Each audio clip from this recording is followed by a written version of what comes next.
E começa aqui. Segunda Popular. Segunda Popular.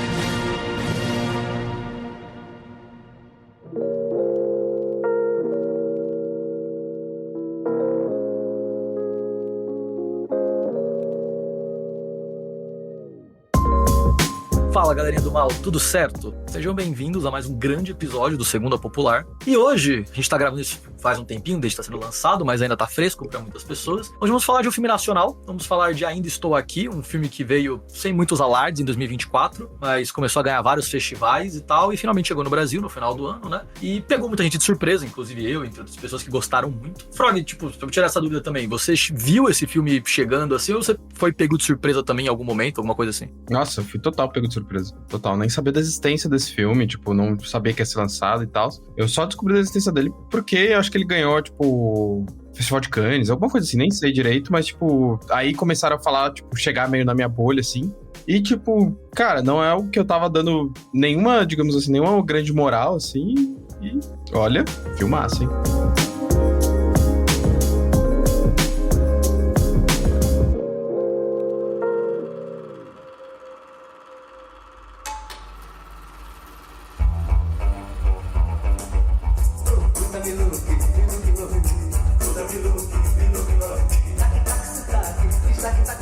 Vai andando no carro daquele playboy, né? Ô pai, eu achava que playboy era quem ficava bebendo uísque, fumando charuto o dia inteiro.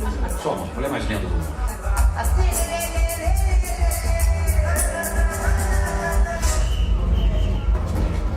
Seus documentos. Anda, anda!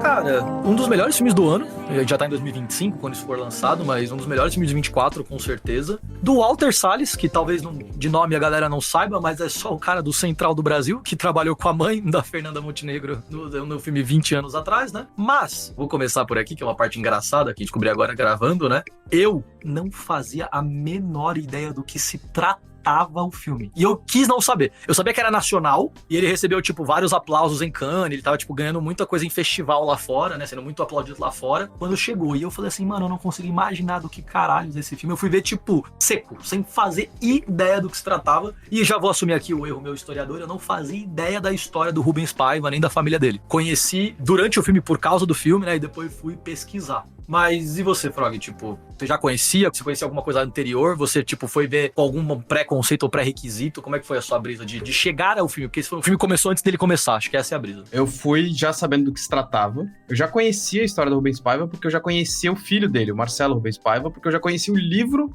no que se baseia o filme.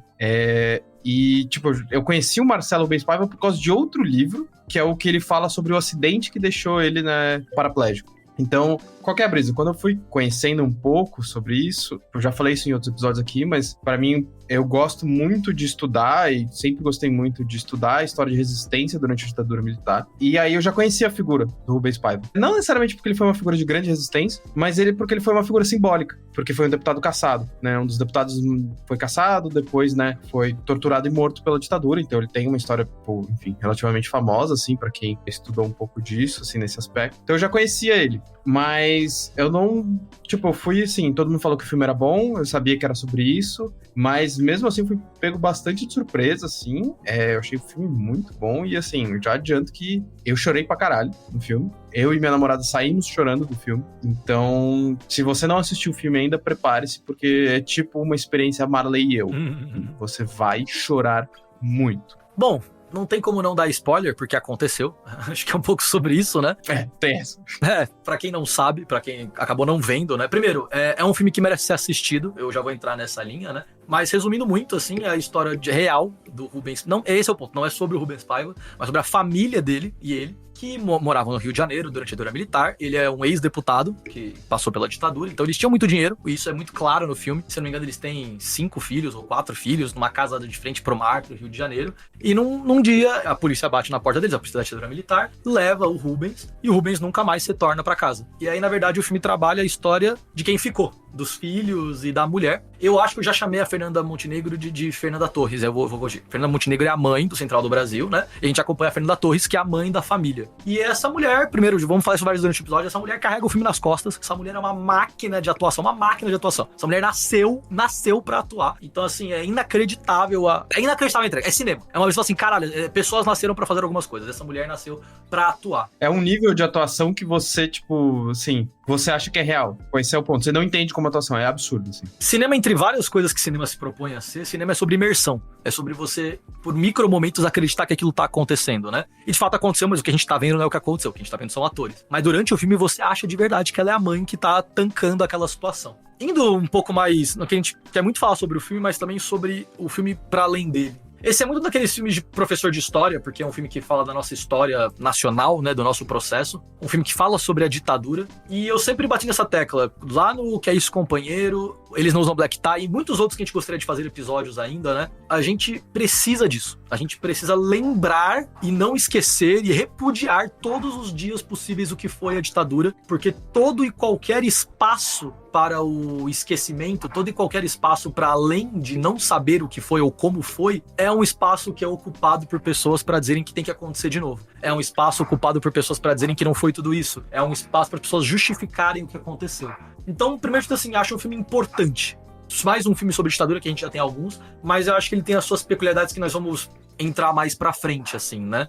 Mas um filme melancólico. Caramba, que filme que você fica, num bom sentido, porque eu acho que isso é cinema, você fica mal vendo, você fica triste, você se coloca naquele espaço, né? E apesar de eu ser o historiador desse projeto que a gente tá ouvindo aqui, o Frog a gente trocou essa ideia já, o Frog já leu muito mais, ele tem mais essa vontade de ler mais sobre a ditadura militar, então acho que ele vai poder compor mais esse episódio, assim. Assim, acho que um ponto importante que é o espaço, tipo, o lugar, entre aspas, assim, que esse filme ocupa. Porque ele é um dos poucos filmes que trata sobre a ditadura e sobre o que foi a ditadura militar e o impacto que teve a ditadura militar de uma perspectiva que não é necessariamente dos heróis da ditadura. Assim, não tô falando que a mãe da família não é heroína, não é isso que eu quero dizer, mas não é sobre o Rubens Paiva, né? Como você falou, é sobre a família dele.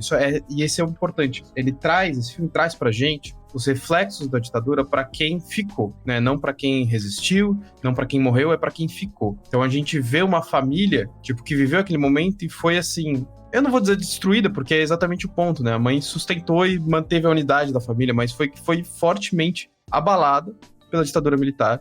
E esse é um ponto que eu quero deixar importante. O Rubens Paiva em si, a figura dele, nunca foi nem se aproximou do movimento comunista. Ele ajudava pessoas no exílio, tipo, levando cartas e tal, que é isso que eventualmente, segundo, né, até eles mostram isso no filme, que fez com que a ditadura chegasse nele, mas o Rubens Paiva em si nunca foi um comunista. Ele era do PTB. Para quem não sabe o que era o PTB era um partido trabalhista que foi fundado no getulismo, né, pelo Getúlio Vargas. Então, tipo, de esquerda não tinha nada, era um partido essencialmente trabalhista, né, e aí a gente tá falando de trabalhismo da primeira metade do século XX. Não é necessariamente nem o trabalhismo que a gente tá falando do PT. É muito mais próximo, por exemplo, o herdeiro que a gente tem hoje do PTB é o PDT. E assim, não preciso ir muito fundo nisso. Para quem sabe, o PDT não é de esquerda. E aí, o Rubens Paiva é desse alinhamento político. Então ele não era um cara que, por exemplo, iria pra guerrilha. Ele não era um cara que estava tentando implementar a ditadura do proletariado. Porque essa era a justificativa do regime.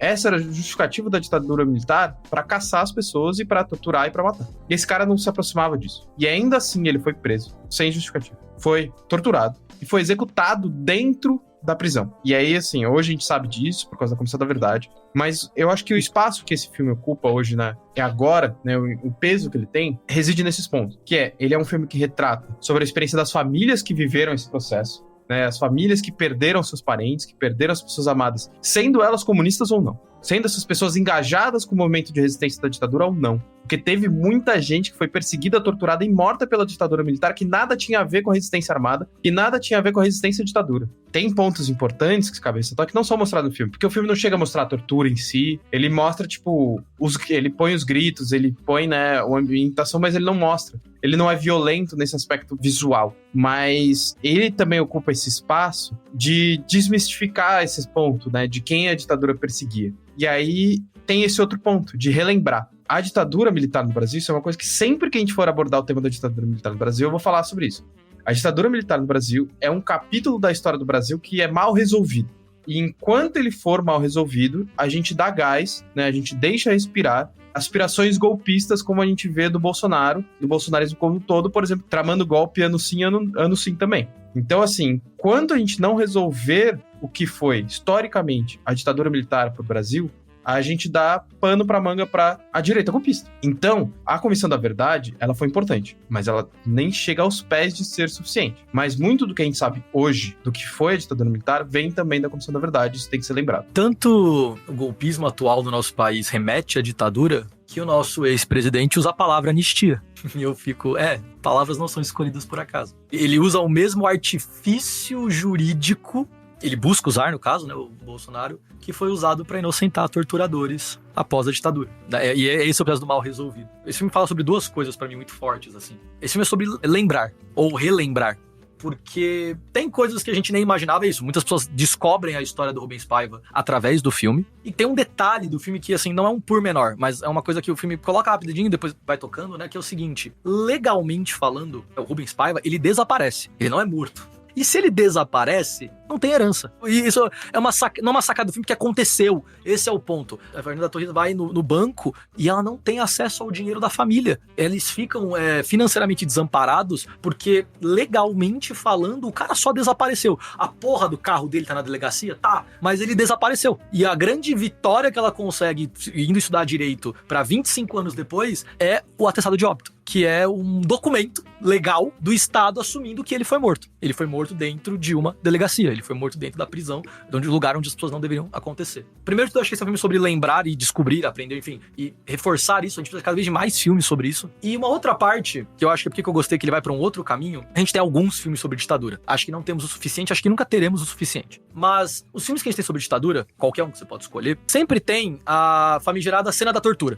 Então a gente tem algum momento em que alguém vai ser torturado. Todos os filmes que eu citei, que a gente pode colocar aí, tirando o Ainda Estou Aqui, mas o Marighella, todos os filmes que passam durante a ditadura, sempre tem um momento da tortura. E acho importante, acho necessário uma cena sobre tortura militar ser uma cena agressiva. Acho que é importante a gente não higienizar a tortura como ela acontecia. E esse filme vai para um outro lado. Porque é isso, há tortura no filme, mas é uma tortura que a gente não vê ou uma tortura psicológica. O personagem da Fernanda, ela passa, pelo que eu entendi ali, ela mesma perde a noção de quanto tempo ela fica na cadeia, né? Mas ela passa cerca de 5 a 6 dias ou 10 dias comendo pouco, sem saber o que tinha acontecido. Sem saber onde estava a filha dela, porque a filha dela também é levada pra delegacia. Sem saber onde estava o marido dela, sem saber nada. E um detalhe, isso é brisa de direção, isso que eu acho da hora. Um detalhe é que os agentes da ditadura, né? Então, os caras que vão até a casa dele, o delegado, o guarda da prisão, os agentes que aparecem no filme, eles são parecidos no sentido de cinismo, de que eles parece que gostam, parece que eles são debochados. É muito curioso, assim. Tem duas cenas que me pegam, assim, que quando eles estão na casa delas, tipo,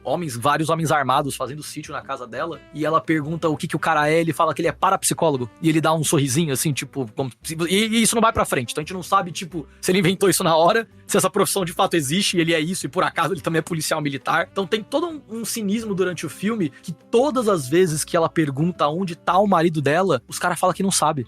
Não tem essa informação. Tem um ponto importante que eu acho que aí ajuda a agregar a sensação que o filme traz. A gente sabe exatamente o tanto quanto a Fernanda sabe. Tipo, a gente não é colocado, por exemplo, nem por escrito, sabe, na tela, que às vezes é comum isso nos filmes, tipo, colocar o nome do cara e o departamento, o que ele é, etc. Nada. Eles não se apresentam, os policiais não se apresentam, os torturadores, os agentes da ditadura não se apresentam, a gente não sabe. Eventualmente a gente descobre o nome de um deles, porque a personagem pergunta, mas a gente não sabe o nome, a gente não sabe que departamento que eles são, a gente não sabe nem que eles são do exército, eles não falam. E você também não sabe, você passa o filme inteiro sem saber, tal qual os personagens do filme. Então a própria confusão que os personagens têm no filme, você também vive. E eu acho que isso agrega muito também pra experiência de você enquanto, né, pessoa que tá acompanhando aquilo vendo o filme, o sentimento de aflição. Porque é isso, imagina assim, seu pai ou seu esposo é levado por agentes da ditadura que você não sabe que departamento, fazendo o quê, pra quê, e sem nenhuma explicação nunca mais volta. E assim, é importante dizer isso, ela consegue o atestado de óbito porque ela supõe eventualmente que ele foi morto. Mas tipo, isso nunca é dito, a gente só descobre de fato, a gente só tem comprovação real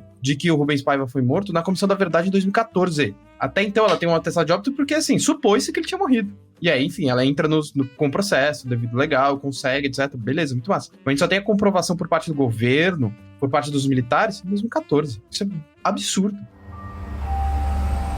Tá ficando perigoso demais aqui, Rubens. Deputado Rubens Paiva. E eu já volto, filho.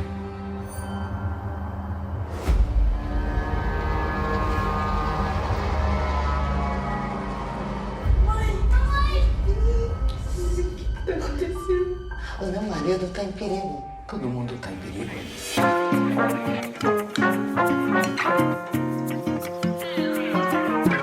Durante o filme, a gente acompanha através da perspectiva da Maria, ou da Eunice, que é os dois nomes que ela tem ali, de falta de informação, porque ela sequer sabia que o marido estava envolvido com alguma coisa. Porque se ela soubesse, ela teria sido presa também. Então tem esse detalhe, ele não conta isso pra não... Ela é presa de qualquer jeito, mas ela realmente não tinha as informações, né? Isso que eu comentei, tipo, é um cinismo, é um deboche que as pessoas têm. Os caras entram com armas em punho dentro da casa da família, sem uniforme. É o que você falou, não tem nome, não tem uniforme, não tem nada, eles entram com a arma em mãos, e ela fala, tem criança em casa, você pode pelo menos esconder a arma, e eles saem, não diz pra onde vão, né, o Rubens vai de carro, mas a gente não sabe pra onde ele vai, e a pista que ela consegue é, tipo, o carro dele ficou no pátio da delegacia, então, minimamente, alguma coisa nesse processo aconteceu. Justamente, acho que o Frog tem um ponto importante, essa falta de informação não é uma falta de informação que o filme dá por acaso, é porque até hoje a gente não tem informação. Quantos Rubens Paivas desapareceram e a gente não sabe? Quantas Marias ficaram sem o marido? Quantos filhos não cresceram com os pais? E a gente talvez nunca saiba. E aí volta na mesma linha que a gente falou do Bolsonaro. Tem uma outra frase,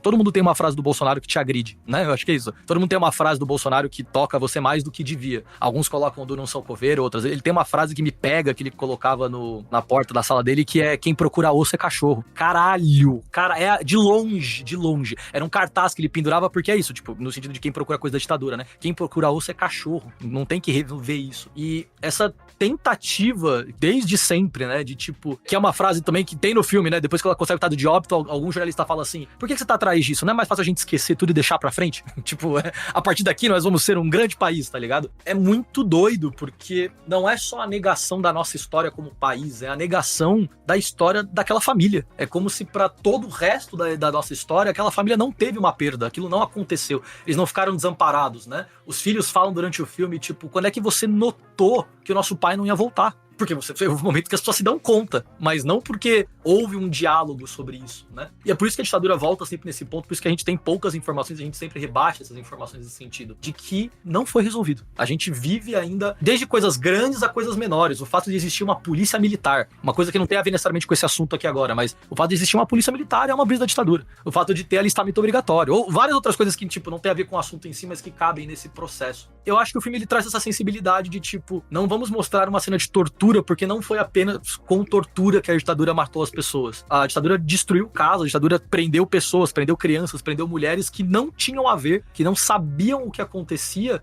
e essas pessoas foram muito ou mais punidas de formas diferentes pelo mesmo processo. E tem um ponto importante, assim, esse filme, eu acho que ele é um filme sensível. Ele traz algumas nuances importantes nesse aspecto, que é, por exemplo, quando a mãe e a filha são levados para a delegacia, isso não é explicitamente dito, mas é importante lembrar que a filha que é levada pra delegacia e eventualmente fica essa questão se ela foi torturada ou não, né? Tem todo esse momento de tensão pra que a mãe fica preocupada dela estar sendo torturada e tal. É porque é uma criança de 15 anos. É uma criança que tá no colégio. E aí, por que existe essa preocupação? Porque já se sabia que o exército torturava crianças. Torturava adolescentes, crianças, grávidas. E hoje, tipo, não tô falando de agora, tipo, recentemente. Existem já relatos históricos que mostram, enfim, já assumidamente do exército, que a ditadura torturava, tipo, crianças, mulheres, estuprava mulheres na delegacia e fazia coisas muito mais absurdas que não cabe, inclusive, a gente falar aqui exatamente por ser absurdas e pesadas demais pra gente comentar assim, abertamente. Mas qual é o ponto? O filme é sensível porque a preocupação da mãe já reside nisso. Por que a mãe fica tão preocupada, assim? Por que a mãe não confia? Por que a mãe fica nessa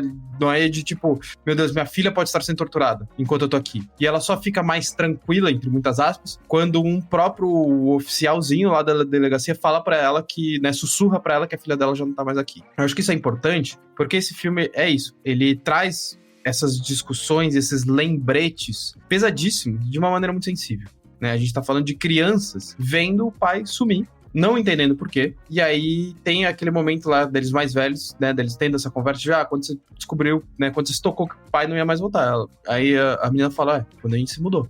Quando eu percebi que a gente largou a casa e veio pra São Paulo, por exemplo. E, cara, é muito louco, assim, porque é muito fácil a gente falar de resistência e heróis da ditadura quando a gente tá falando das pessoas que pegaram em armas e lutaram. E eu acho que isso é o mais comum também. Mas tem esse aspecto do vazio, né? Porque o filme, ele essencialmente trata do vazio que ficou na família, no vazio que ficou pra mãe. E eu acho que uma coisa que me pegou muito, que eu comentei com a minha namorada assim que a gente saiu do filme, foi que me bateu muito forte, foi quando eu comecei a chorar de verdade. Foi naquela cena da foto, que a revista vai tirar foto, e aí o fotógrafo e o jornalista falam pra eles ficarem tristes. E aí a mãe fala, não, a gente vai sorrir. E aí isso é importante, porque aquilo me pegou, tipo, numa perspectiva de resistência mesmo, né? Eu sorri, né? Eu sobreviver e ser feliz, apesar daquilo, né? Mostrar um sorriso, me pegou demais, assim, né? Porque é isso, a felicidade enquanto ainda há luta, né? Tipo, é isso, a gente ainda vai ser feliz, mesmo enquanto a gente ainda tá lutando.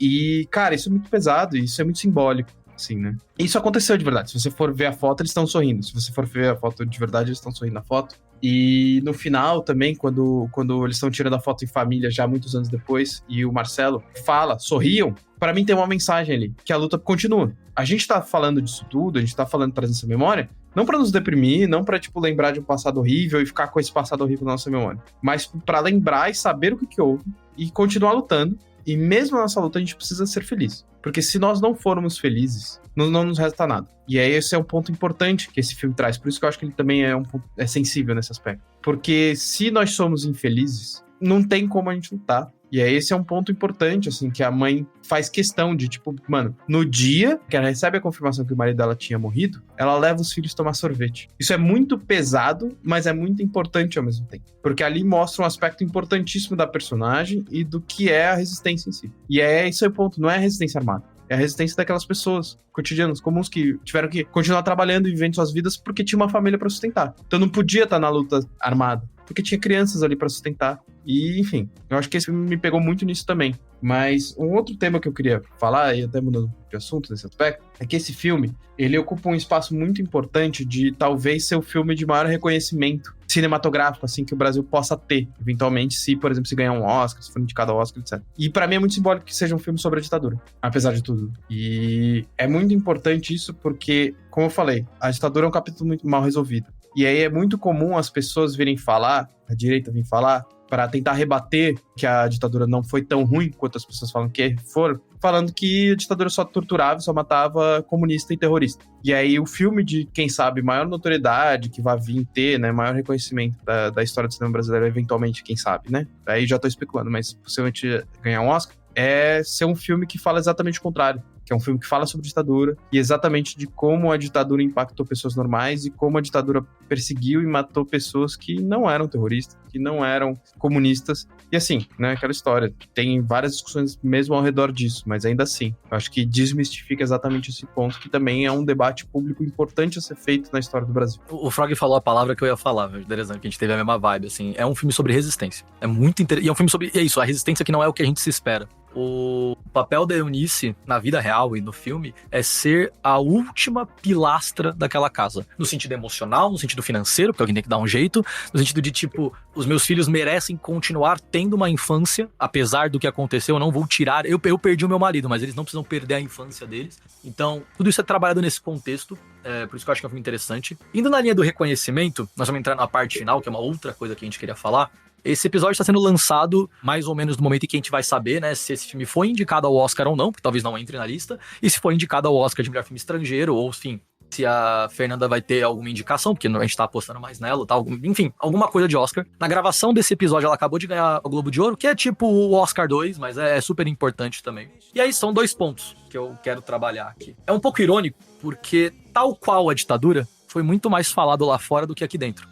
Esse filme também é sobre isso, é interessante. E assim como Marighella, assim como vários filmes nossos, né, que tipo, são muito, muito, muito fodas lá fora, e aí quando a gente lembra que eles são foda lá fora, aí a gente volta pra cá. Então, sim, seria muito da hora o Brasil ganhar um Oscar, seria simbólico, principalmente por ser esse filme, né? Eu gosto muito de Bacurau, mas eu acho que é um outro processo, mas seria muito legal se fosse esse, porque não foi Bacurau, não foi Aquarius, não foi Central do Brasil, a gente nunca ganhou um Oscar, seria muito legal. Não é sobre isso. É sobre o reconhecimento que, infelizmente, o Oscar tem. É uma coisa mainstream. As pessoas param pra ver. É um brasileiro pisando no lugar que gente famosa global pisa. Eu sei tudo isso. A gente não precisa e a gente não deveria acreditar nesse tipo de validação. Não é pra isso que a gente faz filme. Não é pra isso que existe um cinema nacional. Pau no cu do Oscar. Ainda é uma brisa de gringo. Eu acho que é importante sempre reforçar essa linha. Porque a gente bate palma num nível que eu fico, mano, não precisa ganhar Oscar. O filmaço do caralho. Não precisa disso. Entendo o que significa. Mas sempre volto nisso, assim.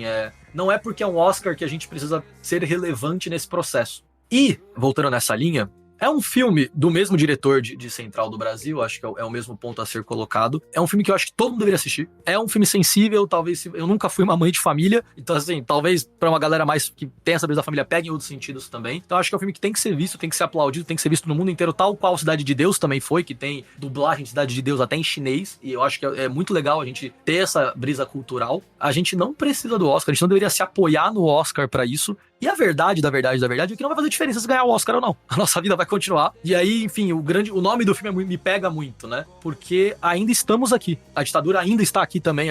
O ainda estou aqui é pra família, é pra mulher, mas tudo ainda está aqui. Essa discussão ainda está aqui, eu e o Frog ainda estamos aqui. A luta armada ainda existe. Tudo isso ainda existe. E as pessoas que tiveram as famílias destroçadas, tiveram que se reerguer, ainda estão vivas. E os filhos dela também fazem parte desse processo. Então, vamos torcer. Acho que seria incrível e estaremos na torcida por isso, pra Fernanda receber ou pro filme ser estar na indicação já é algo bem legal, mas eu reforço sobre isso, tipo, eu queria muito, e aí, enfim, momento bem cineasta, pra uma pessoa que faz filme no Brasil, assim como eu queria muito que a gente curtisse o nosso cinema porque ele é o nosso cinema. E não que a gente curtisse a porra do nosso cinema quando um gringo vai curtir ele também. E aí, de novo, Bacurau, Aquarius, tem vários filmes que só ficaram famosos porque ficaram famosos lá fora. A gente faz muita coisa boa aqui dentro. A gente faz muita coisa que não precisa ter um tipo de reconhecimento externo pra valer. Mas aí isso envolve, enfim, a gente pode falar isso em outros episódios, envolve os filmes que chegam ao cinema, que por si só já é uma barreira muito grande, envolve bilheteria, envolve fazer filme no Brasil que é caro. Eu sei que tem outros processos, né? Mas o reconhecimento e a gratidão, eu acho, de todo mundo que vê esse filme, os atores já têm, o diretor já tem, todo mundo já tem. Então, pra mim, nesse sentido, como pessoa que gosta de cinema, gosta de cultura e que faz cinema, eu acho que já é do caralho, acho que já basta, tá ligado? Eu acho que esse filme deve ser assistido. Assim como muitos outros sobre a ditadura militar, assim. Mas esse, essencialmente, tipo, é meio que importante pela discussão em si filosófica que ele traz e tal. Eu acho que aproveitar que ele tá no cinema, se você estiver na brisa. Mas, de qualquer forma, eu acho que é um filme muito, muito, muito bom. Uma atuação, assim, absurda de todos ali envolvidos, assim. É um filme muito sensível, como eu falei, assim. Mas eu acho que, acima de tudo, assim, é um filme sobre, talvez, o capítulo mais mal resolvido da história do Brasil. E é um bom filme nacional sobre isso, assim. Um bom no sentido de qualidade técnica de produção, qualidade de atuação e tal. Assim como outros, mas esse tá se destacando muito, então eu acho que eu recomendo muito. E, enfim, eu recomendo que ele seja um ponto de partida tanto para sua reflexão enquanto militante, enquanto pessoa de esquerda, sobre o que foi a ditadura militar. Talvez seja um ponto de início de entender melhor o que foi a ditadura militar, se você não manja muito o que foi a ditadura militar. Porque é uma coisa que eu também reitero muito, assim, que não faltam na história do Brasil são heróis. Principalmente quando a gente tá falando de resistência à ditadura militar. A classe trabalhadora brasileira é repleta de heróis. E eles surgiram muito fortemente na ditadura militar enquanto resistência ao que foi a ditadura no Brasil. Então, pra mim, eu acho que é um processo também de valorização importante essas figuras que lutaram e resistiram no Brasil contra esse fascismo que teve no Brasil. E eu acho que eles merecem reconhecimento histórico. Eu digo isso porque, pra mim, uma das figuras mais importantes do movimento comunista brasileiro é o Carlos Marighella. Tenho tatuado um poema dele no meu braço e sempre vou falar dele, quando possível, porque eu acho que ele é talvez a figura mais importante que já teve no movimento comunista brasileiro. E ele em si já teve, né, tem documentário, teve o filme dele e tal, que recomendo também que assistam ambos, mas ver figuras que não são necessariamente figuras da luta armada também entrando nessa discussão é importante. E é isso, é um ótimo filme, entra nessa questão que o Terço falou de valorizar o cinema nacional, também valorizar as figuras históricas que merecem ser valorizadas.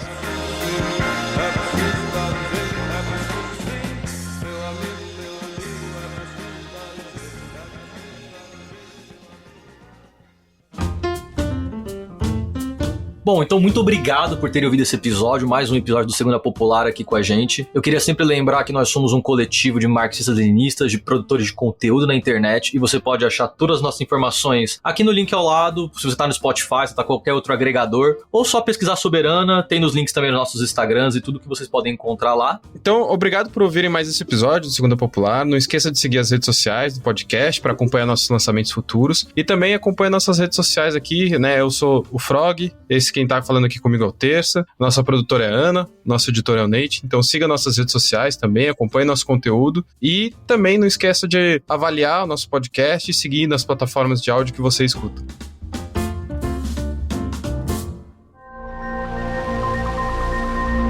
Este podcast foi editado por Nate Clayman.